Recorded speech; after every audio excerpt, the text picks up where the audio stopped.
Welcome to Meet Your City. I'm Heath Covey, and joining me today is the man who keeps things coming into and going out of just about every Chesapeake home and business, Public Utilities Director David Jurgens. David, welcome to the show. Thank you, sir, very much. Let's get started. Tell us a little bit about yourself, about your background, how you came to Chesapeake. Okay, well, I went to college in University of Missouri-Columbia on an ROTC scholarship. Graduated from there a long time ago, 1982. Went on long time ago. Well, it feels a long time to me. And then I went on active duty in the U.S. Army for 10 years, and I served in both Europe and in the Orient. And then I was a combat engineer, and then I also jumped out of airplanes for several years during that time frame. And then I left active duty, stayed in the reserves, and I went to work for the city of Fayetteville in Arkansas. I worked in that utility business there and the engineering business for 22 years. Then decided to come back to my roots. I was born in Charlottesville. I wanted to be near the ocean and decided to come back to my roots, and then came to Chesapeake, and I've been loving it ever since. Well, we're glad. How long have you been with the city of Chesapeake? I've been here just over 4.5 years now. Now, I know you're very, very proud of your department and the folks that work for you. How big is the Public Utilities Department? I've got a lot of great troops, and we are right now at about 255 people. We do water production, we do the pipelines, the distribution that gets the pipes, the water to every house. We have sewer collection system. Those are the pipes that take the other stuff away from all the houses. And we have sewer pump stations. They actually pump the wastewater to HRSD. Then we also have our administrative staff, our accounting staff, and our customer service and our billing team. And they're the ones that collect the billing for about $80 million worth of revenue every year. $80 million in revenue. What is the total budget for your department? How does that work out? The total budget, my operations budget, is about $65–66 million a year. My capital budget runs around $22 to $25 million a year. And then again, the revenue is $78 to $80 million per year. And when you say revenue, your department is self-funding. Is that correct? That's correct. That's an important thing about my department, is that everything that we buy is paid for by the rates and the revenues that we receive. We do not receive any money from taxes, any money from the general fund, so we are entirely supported by our customers. I see. Now, Chesapeake gets its water not just here in the city, but from a lot of different places. Talk to us a little bit about where the water comes from. I mean, some of it comes out of the sky, obviously, but a lot of it comes from different places. We actually have more water sources than almost any city I've ever seen across the country. We get water from Lake Gaston. We get it from the Western Branch reservoirs that Norfolk owns in Suffolk. We get it from Norfolk itself, where they sell us both raw water that is not treated, which we then treat. They also sell us treated water that we put straight into our distribution system. We get it from the Northwest River. We have 7 wells, large, deep wells that we get water from, several million gallons every day that we draw from there. And then we also have some what we call in-town lakes that are large borrow pits that we keep as a backup supply, and that can last us for months. So, and then lastly, we buy water from Portsmouth, which is already treated, and we provide directly to our customers. So we've got lots of water sources coming in from all over the city. Why do we buy water from certain places and then have our own for certain places? Is there? Well, there's a lot of history to that. At one time, we weren't capable of treating enough water to provide to all of our citizens and our customers. So we entered into those water contracts all the way back in the 1960s, and we've continued some of those ever since, or both of those ever since. So that's why we buy water, and it's also very nice to have have those supplies available, because they can meet demands that we might have that fluctuate. Generally, we keep those at a flat rate based on the contract, but we have the capability of bringing more if we need to. So if we need to shut one of our treatment plants down for maintenance, or a pipeline down for maintenance, then we can bring in additional water in from another source. Or if Norfolk or Portsmouth has to turn off for some reason, then we can supply our own water and provide the entire city with water that way. So our flexibility is incredibly great. It's probably the biggest strength of our system, is that we have a great deal of flexibility. Any one source shut down for a while, and we can manage without it. Generally, any 2 sources, and we can get by for a while without any of 2 of those sources. For a given homeowner or water customer, they may typically get water from one place, but sometimes it may come from a different place, but they're not going to notice the difference. Is that? That's correct. They will not notice the difference. And because of that, for example, when the winter storm came this January, when Winter Storm Grayson hit, and when Hurricane Matthew hit, and when Tropical Storm Julia, and any of the other events that we've had like that, we didn't have any large areas of customers that were without water. The only shutoffs that we had were individual home freeze-ups, or if we had a leak that isolated a small area, which is generally less than 10 or 15 customers.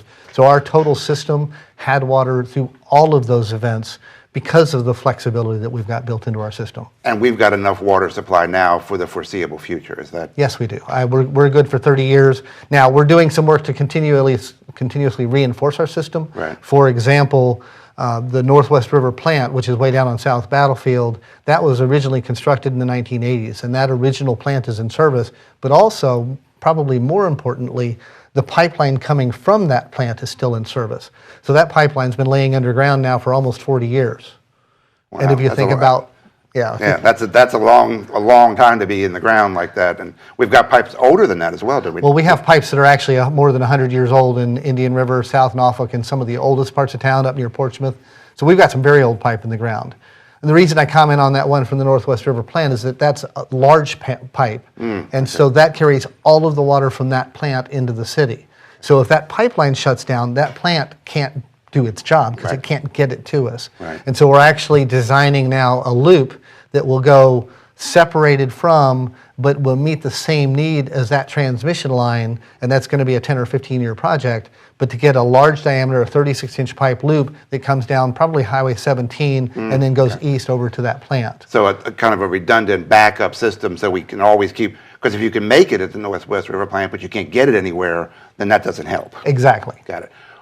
I know that's one of your challenges. What are some of the other challenges that are facing the utilities department today? Well, another one of our bigger initiatives is to get to intelligent metering infrastructure. It's called automatic metering infrastructure or advanced metering infrastructure. And right now, we read our meters the same way that we have for the last 50, 60 years. We go out, we lift the metal lid that's in the yard, we pop the lid off the cap off the meter, we dust off the meter, we enter the number. That's the only advance that we've really had, is that we enter the number into a handheld computer, and then when we get back to the office at the end of the day, the meter readers dock their handheld, and that downloads the data into our system. Very time-consuming, labor-intensive process, it sounds like. Absolutely. And it's subject to sometimes to errors. And our error rate, and we track that for every one of our people every time they read meters, our error rate is less than 1%. That's amazing.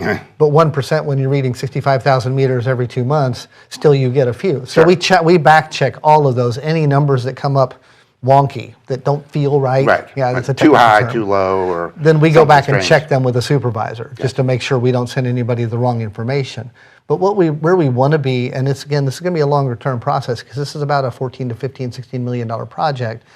We want to get our meters that are intelligent, that communicate with the office, so that we then can read them without having to lift the lid, and then go through that process, but also so that we can get customer information on our website.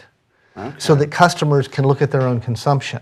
And the biggest benefit of that is that customers can control their own use, track their own use, and if there is a leak, because this is the biggest challenge my customers face, is that they'll get a leak, that first bill will be a little bit high, but not enough to send red flags up, and then the next bill 2 months later is huge. Right. And That big shocking surprise number. And it's awful. It's awful for the customers. It's awful for us. We get into a lot of discussions, and they submit for a leak adjustment. We do adjustments based on those, and we should. But if we can have software then that says, okay, this address has seen a change. It is now seeing a 4 gallon per minute or a 2 gallon per minute use continuously for 24 hours. That means something's been left on, or that means there's a leak. That means there's something abnormal. Right. And so then when we have our customers' information, we can have the software send an alert to the customer saying, it appears you have a continuous flow of water coming out of something in your house. So we can identify those leaks really fast. Oh, that's terrific. What a great service for the customers. They won't get the surprise. And what a great service for the city and for the environment, because if you've got a leak, it's wasting all that water. Exactly. So this helps everybody in the process. Right. And that's one of our big objectives. And I know you're very concerned, too, about water conservation. You want people to use water wisely. And obviously, you want to help people prevent leaks. What would you say is the biggest thing, not with a pipe broken or something running, but what is the biggest cause of leaks in a home? It sounds kind of funny, but the most common type of leak that we have is a toilet leak. And you get a couple of different types. One, you'll get the type that the flapper valve just stays open. Okay. And that's essentially a continuous flush. And that can actually cost $100 a day. That one flapper valve in the bottom of the toilet is the weak link, and that can be a $100 a day leak. if that stays continuously full-time open. But the most common one we get is the seeping water from the tank on the back of the toilet into the bowl, because you can't see it, and a lot of times you can't hear it, because it'll seep silently into the bowl, and then your toilet tank will pop. It gets too low, the float goes down, and then it opens up for water, and it'll run water for 20 or 30 seconds, and then it'll stop because it brings that float back up and it's back to full. And unless you're in there at the time, you don't hear that 20 seconds. You won't hear that occasional 20 so or 30 seconds. how do you find a leak like that? So what you do is we have dye tablets, or you can put food grade dye or any kind of dye, you just don't want to stain your toilet with it, into the tank in the back of the toilet, and then look 5-10 minutes later, and if you see some of that color in your toilet bowl, then you know you've got a leak. Okay. And those flappers, they cost about $3 to $4 in the hardware store. I can say from experience they're easy to replace, because I've replaced a couple of them, and if I can do it, anybody can do it. I second that. Yeah. Oh, wait. Oh, wait a minute. Is that what? Never mind. Thank you. Okay. Well, David, this has been a really interesting look inside a department that a lot of folks, I mean, everybody depends on your department, but really they don't think about it that much. Right. And I would guess to say you kind of like it that way. You like for people not to have to think about what you do. We generally prefer the happy customer, the satisfied customer, the customer service. They go, shh, and the water comes out. They go, psh, and the water goes away. And that's success. Great. Well, David, we wish you a lot of continued success, and we thank you for joining us today. And thank you for being with us for this edition of Meet Your City. I'm Heath Covey, and we'll see you again next time.